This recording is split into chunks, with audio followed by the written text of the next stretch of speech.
Hey everyone, Shaedow here, and welcome to another Marvel Contest of Champions video. So we're going to talk a little bit about the subscription that Kabam is going to be implementing.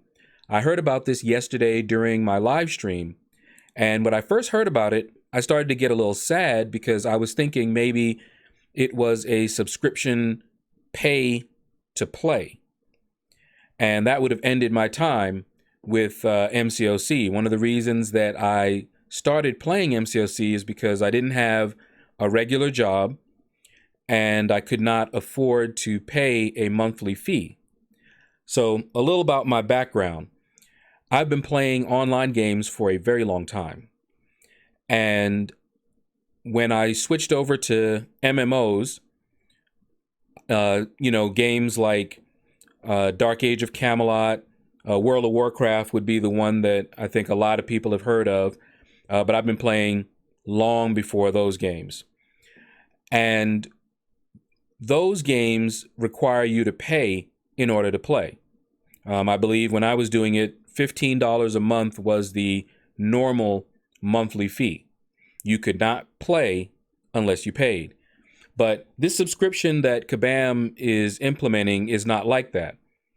This subscription is a little different than some of the others that I've seen.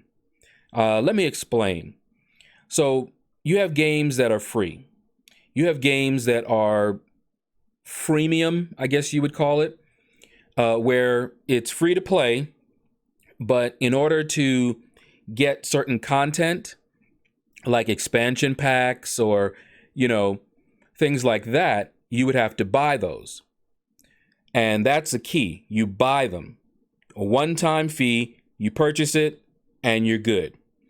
But this is sort of like you are getting those things that other games would normally just charge you a one-time fee for, but they're doing it with a subscription model.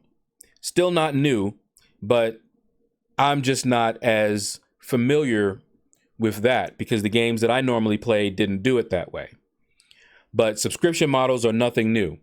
Now, as a free-to-play player, I am not threatened by this subscription. Let's get that right out of the way. Now, one of the things that I saw in there were things that we've been asking for as a community for some time. And seeing those things hidden under a paywall is a little concerning. It's only concerning because I'm worried about where it might go, but we don't know. So I was talking to an alliance mate about this as well. And one of the things that I see in the community is fear. Fear of the unknown. We don't know what's going to happen next. This subscription, as it stands right now, is not game breaking in any way, shape, or form. But a lot of the comments I'm seeing are based on, one, a distrust of Kabam, which is earned because Kabam has not behaved well in the past. So most of the community does not trust them.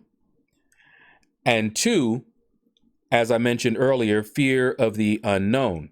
We don't know what Kabam is going to do, but we've seen how Kabam has behaved in the past, and so we're worried about the future.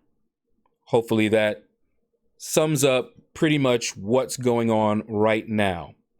Okay, so this new subscription model, basically you're going to pay, I think it's $9.99 or $10, and you're going to get some perks. One of the perks is an increase in inventory space. You get, some other in-game items and things like that. But again, nothing that is going to break the game and widen the gap. Cavalier crystals, those are far more game breaking than anything that I saw in the subscription, the perks that you get for that subscription. All right. So I'm not too concerned about this. I will wait and see where it goes. But the responses that I'm seeing in a lot of the groups and the forums, it's emotional. And I say that not to be dismissive, because emotional is valid, just as valid as anything else. You are fearing the future because of past behavior. Okay? There is nothing wrong with that. But as for me, I'm taking a wait and see attitude, because this subscription that I'm seeing here is not enough to cause me to panic. Now, if they continue, and we did see that it said this was going to be an introductory cost or price, which means chances are, it's not guaranteed, but chances are the price is going to go up. The perks will also go up and get more attractive. Now, another thing that I wanted to mention before I ended this is why I think Kabam is doing this. You guys may recall, or you may not, may do a search, but there is a bill that could affect all games like MCOC. Any game that has the so-called loot boxes, which those crystals are, can be affected. If it becomes a law, then MCOC would have to find another way to generate income. So what we are seeing here could be them feeling out another way of generating income should that come to pass. Okay? If that becomes a law, you will want a responsible company to be proactive. You don't want them to be reactive, because that usually does not turn out very well. So if they did nothing, if they did not test out any other streams of revenue or anything like that, and it became a law and they had to scramble and brainstorm and try to come up with something on the fly, what they came up with would likely be very bad for us. Okay? So that's kind of how I see it. They're feeling things out, trying to see if this will be a sustainable model. If it's not, they may go with a different one. But nothing to panic about, at least right now. Okay? And again, that's coming from a free-to-play player who plays this game. You're going to spend something. I always say that. You're going to spend something, time or money or both. And right now, I'm spending time. Yes, a lot of time. And contrary to what a lot of people say, MCOC is not pay to win. Now, let me explain what pay to win means to me.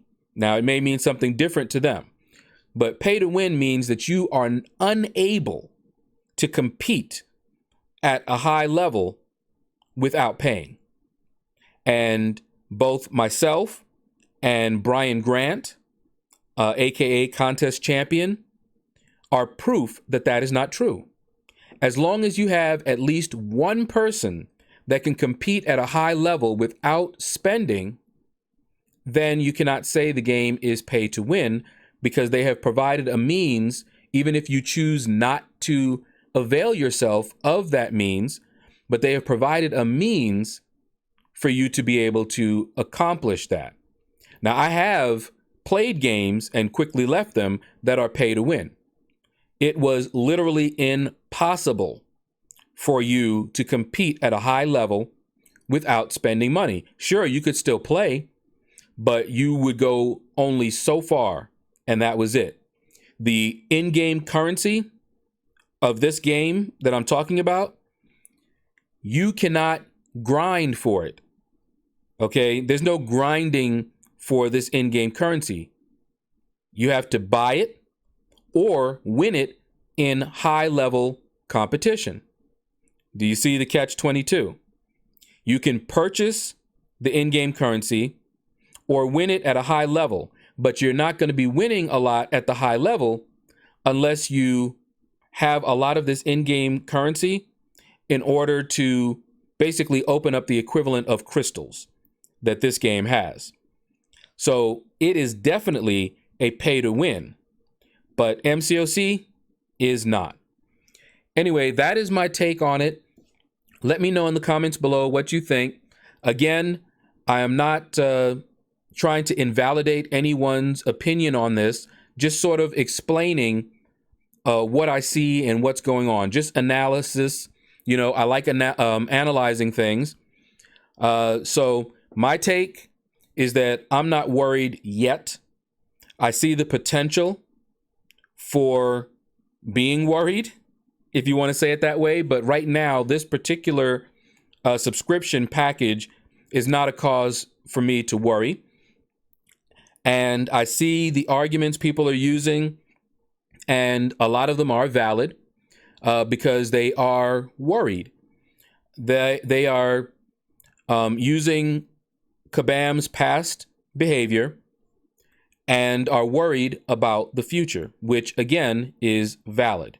That's just something that Kabam has sown the seeds of.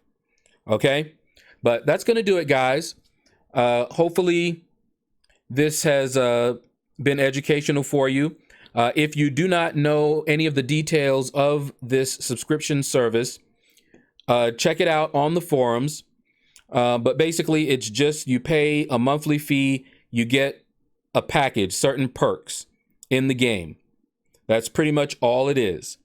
All right, so take care, everyone, and you all have a blessed day.